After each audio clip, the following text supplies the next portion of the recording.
السلام علیکم ویورز، میرا نام عطاء الرحمن اور آپ دیکھ رہے ہیں عطاء بخاری یوٹیوب چینل۔ قرآن کریم کی مسلسل ایکسپوزیشن کے سلسلہ میں آج ہم سورہ المائدہ کی آیت نمبر 30 کی ایکسپوزیشن کریں گے۔ ان آیات میں بات ہو رہی ہے تورات میں مذکور ایک واقعہ کی، جو بنی اسرائیل کے ہاں بڑا مشہور تھا، جیوز کے ہاں خاصی اس واقعے کو شہرت دی تھی۔ ان کے علماء اور مشائخ نے اس واقعے کو اپنی کتاب میں یا کتابوں میں درج کیا تھا، تو اسی کی طرف اشارہ کر کے کہا یہ جا رہا ہے کہ جس قسم کی تم باتیں کر رہے ہو، یہ تو پھر اسی قصہ جیسی بات ہوگی جو خود تمہاری کتابوں میں مذکور ہے کہ دو بھائی، ان کے عقیدے کے مطابق ایک کی قربانی قبول ہوگی اور دوسرے کی قربانی قبول نہیں ہوئی۔ جس کی نہیں ہوئی اس نے حسد میں آ کر پہلے بھائی کو، جس کی قربانی ان کے عقیدے کے مطابق قبول ہو گئی تھی، اس کو قتل کرنے کا ارادہ کیا اور کہا کہ میں تجھے ضرور قتل کر دوں گا۔ تو اس کے جواب میں دوسرے بھائی کو پہلے بھائی نے کہا، یعنی جس نے قتل کیا تھا اس کو کہا، اس بھائی نے جس کو قتل کیا گیا تھا، تو اس نے کہا کہ اگر تو مجھے قتل کرنے کا ارادہ رکھتا ہے تو ٹھیک ہے، لیکن میں ایسا ہرگز نہیں کروں گا کہ میں تجھے قتل کروں، کیونکہ میں اللہ کے قانون مکافات سے ڈرتا ہوں، کیونکہ یہ بہت بڑا جرم ہے اور میں اس جرم کا کبھی بھی ارتکاب نہیں کروں گا۔ تم کرتے ہو تو ٹھیک ہے، اس کا نقصان بھی تم بھگتو گے، اور پھر اس کا نتیجہ یہ ہوگا کہ اللہ کے قانون مکافات کی طرف تم اپنا اور میرا، یعنی میرے قتل کا جو جرم ہے وہ بھی، اور جو اس قتل سے تم نے اپنی ذات کے اوپر جو ظلم کیا، یہ دوہرے جرم کے ساتھ تم واپس لوٹو گے، یہ تمہیں بھگتنا ہوگا۔ ٹھیک ہے، تم اپنی نفسیاتی خواہشات کو تسکین دینے کے لیے ٹھیک ہے یہ کام کر گزرو گے، لیکن اس جرم کا نتیجہ تمہیں بھگتنا پڑے گا، اور اس کا نتیجہ تباہی کے سوا کچھ نہیں۔ اور یہ جو تباہی ہے، یہ جو ظالم لوگ ہیں ان کو مل کر رہتی ہے، یہ ان کا بدلہ ہے، جو وہ جرم کرتے ہیں، جو وہ ظلم کرتے ہیں، اس کا بدلہ وہ ضرور ان کو مل کر رہتا ہے۔ یہ سابقہ آیات میں بات ہو رہی تھی۔ اب آج کی آیت ہے سورہ المائدہ کی آیت نمبر 30۔ اس میں یہ جو دوسرا بھائی ہے جو قتل کرنے والا،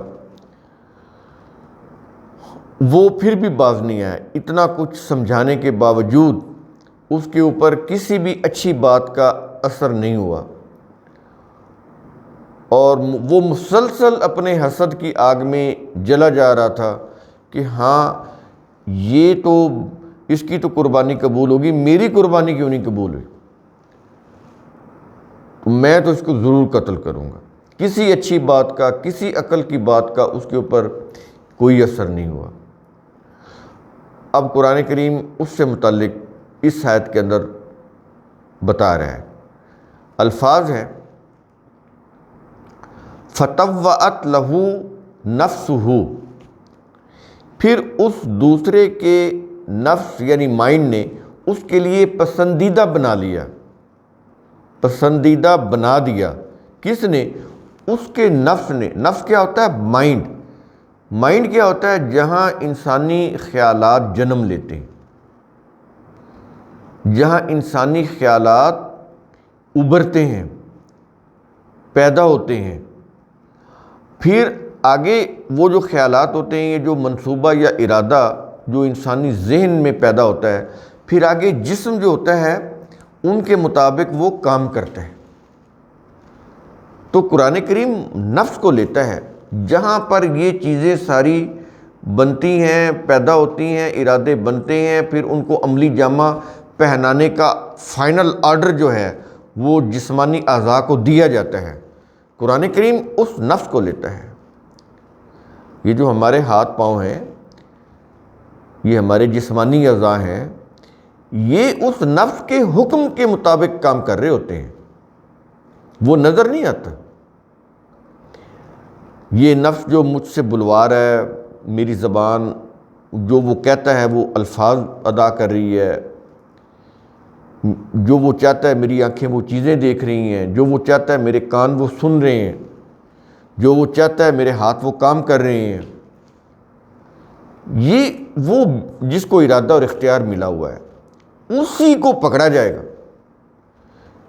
یہ جو باڈی ہے، یہ تو اس کو کام کرنے کے لیے ایک پیکر دیا ہوا ہے۔ یہ پھر اس کے اوپر زیادہ ہم بات کریں گے تو یہ فلسفیانہ بات ہو جائے گی، تو ہماری کوشش یہی ہوتی ہے کہ ہم ٹو دی پوائنٹ بات کریں، لیکن یہ چونکہ ضروری ہے یہ وضاحت، اس لیے ہم یہاں پر جتنی ضروری ہے اتنی بات کریں گے، ورنہ تو یہ بات اتنی گہری فلسفے کی بات ہے کہ اس کے اوپر تو بہت ٹائم چاہیے اس کو سمجھنے اور سمجھانے کے لیے۔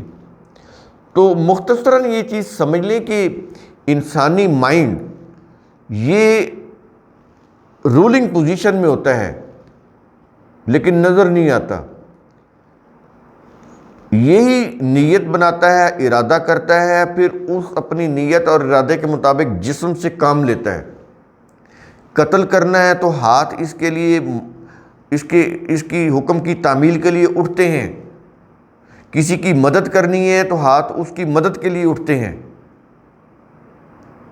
یہ چیز ہے قرآن کریم اس کے ساتھ مواخذے کا معاملہ کرتا ہے۔ یہ باڈی تو ختم ہو جائے گی، یہ جو جسم ہے یہ تو مرنے کے بعد ختم ہو جائے گا، اور ہندو اس کو جلا رہے ہوتے ہیں۔ اب قرآن کریم، اب یہ دیکھیں یہاں سے پتہ چلتا ہے کہ یہ انسانی کلام نہیں ہے، یہ اللہ کا کلام ہے۔ یہ اتنی گہری بات ہے کہ ہندو یہ سمجھتے ہیں کہ ہم نے جسم کو جلا دیا ہے تو یہ مکتی پا گیا ہے۔ وہ ان کے عقائد کے مطابق وہ مکتی نہیں پاتا، پھر بھی وہ ان کے ہاں تو اوگان کا تصور، وہ تصوف جو تصوف کے اندر ہے وہ ایکچولی اوگان کا وہ عقیدہ ہے، وہ تو پھر اور آگے بات چلی جاتی ہے، لیکن وہ جلاتے اس لیے تاکہ یہ مکتی پا جائے۔ قرآن یہ کہتا ہے کہ جسم کو جلانے سے، اس کے قبر میں گلنے سڑنے سے انسان اپنے اللہ کے قانون مکافات کی روح سے اپنے کسی جرم سے بچ نہیں سکتا کہ وہ کہے جی بندہ مر گیا، قصہ تمام ہو گیا، قبر میں چلا گیا، جسم جو ہے وہ ختم ہو گیا، ہڈیاں بھی ختم ہو گئیں، ہزاروں سال کے بعد ہڈیاں بھی ختم ہو گئیں، تو اب اس کے ساتھ کیا معاملہ ہونا، یہ تو ختم ہو گیا۔ لیکن نہیں، جیسے زندگی میں اس کو نفس نظر نہیں آتا، جس نے اس سے کام لیا ہوتا ہے، جس نے ارادے بنائے ہوتے ہیں، منصوبے بنائے ہوتے ہیں، اپنے جسمانی اعضاء سے کام لیا ہوتا ہے، تو جیسے وہ زندگی میں نظر نہیں آتا، اب میں آپ کو بات کر رہا ہوں، جو مجھ سے بات کروا رہا ہے میں تو اس کو نہیں دیکھ سکتا۔ تو یہ جو نفس ہے قرآن کریم اس کی بات کرتا ہے، یہاں پر اسی کی بات ہو رہی ہے، تو مواخذہ بھی اسی سے ہوگا۔ جسم گلتا ہے تو گل جائے، ختم ہوتا ہے تو ہو جائے، اس کا کوئی تعلق نہیں ہے۔ نفس کے ساتھ معاملہ ہوگا جس نے یہ سب کچھ کیا ہے، اچھا کیا ہے تو اچھا معاملہ، برا کیا ہے تو برا معاملہ۔ تو یہاں پر اس لیے نفس کہہ رہا ہے، تو کہہ یہ رہا ہے کہ پھر اس دوسرے کے نفس یعنی مائنڈ نے اس کے لیے پسندیدہ بنا دیا۔ کیا چیز پسندیدہ بنا دی؟ آگے بتا رہا ہے، کہتا ہے قتل اخیہ، اپنے بھائی کے قتل کو پسندیدہ بنا دیا۔ تو یہ ہے جس کو ارادہ اور اختیار ملا ہوا ہے، وہ جو بھی چاہتا ہے ٹھیک ہے وہ کرے، لیکن اگر اس نے اچھا کیا ہے تو اس کو اچھا بدلہ ملے گا، اگر اس نے برا کیا ہے تو وہ اپنے برے انجام سے بچ نہیں سکتا، جو کچھ مرضی کر لے، وہ جو چاہے کر سکتا ہے لیکن نتیجے کو نہیں بدل سکتا کہ اچھے عمل کے نتیجے کو برے نتیجے میں بدل دے یا برے نتیجے کو اچھے نتیجے میں بدل دے، یہ اس کے اختیار میں نہیں ہے۔ اچھا یا برا کرنا یہ اس کے اختیار میں ہے. یہ چیزیں آپ نے سمجھنی ہیں. اب یہ جو قتل کرنے والا ہے دوسرا جو حسد کی آگ میں جل رہا تھا، اس کے نفس نے اس کے لیے پسندیدہ بنا دیا اپنے بھائی کے قتل کو. جب پسندیدہ بنا دیا تو پھر کیا اس نے، ظاہر اس نے وہی کچھ کرنا تھا نا جو اس کے نفس نے اس کو آرڈر دینا تھا، جو اس کو پسند تھا کہ وہ پہلے اپنے بھائی کو قتل کر دے. تو اس لیے اب کہا یہ جا رہا ہے فَقَتَلَهُ، پس اس نے اس پہلے کو قتل کر دیا. تو کون رسپانسیبل ہے؟ نفس جس نے یہ فیصلہ کیا تھا. تو اس نے اس پہلے کو قتل کر دیا جس کی قربانی ان کے عقیدے کے مطابق قبول ہو گئی تھی، اس کو قتل کر دیا حسد کی آگ میں جل کر. بتانا یہ چاہ رہا ہے کہ یہ جو حسد کی آگ ہے اس میں انسانوں کو قتل کرنے تک چلا جاتا ہے. یہ نہیں ہونا چاہیے. اپنے نفس کی ایسی تربیت کرو کہ اس کے اندر حسد کرنا جو ہے، یہ عنصر جو ہے یہ دب جائے، ختم ہو جائے. حسد نہیں ہونا چاہیے. اگر اپنے نفس کی اچھی تربیت نہیں کرو گے تو پھر تمہاری یہ جو ذاتی مفاد ہے یہ غالب آ جائے گا. پھر وہ جو تمہارا نفس ہے جو چاہے کرے گا، کیونکہ تم نے اس کو اللہ کی اقدار کے ماتحت نہیں کیا. اب اس کی مرضی جو چاہے کرے، وہ ڈومیننٹ ہو جائے گا. تمہاری جو سرکشی کی جو قوت ہے وہ غالب آ جائے گی. تخریبی قوتیں انسانوں کی ذات کے اوپر غالب آ جائیں گی اگر انسان اللہ کے قوانین کے ماتحت اپنے آپ کو نہ کریں. تو جب وہ غالب آتی ہیں تو پھر جو تعمیری قوتیں ہوتی ہیں وہ دب جاتی ہیں.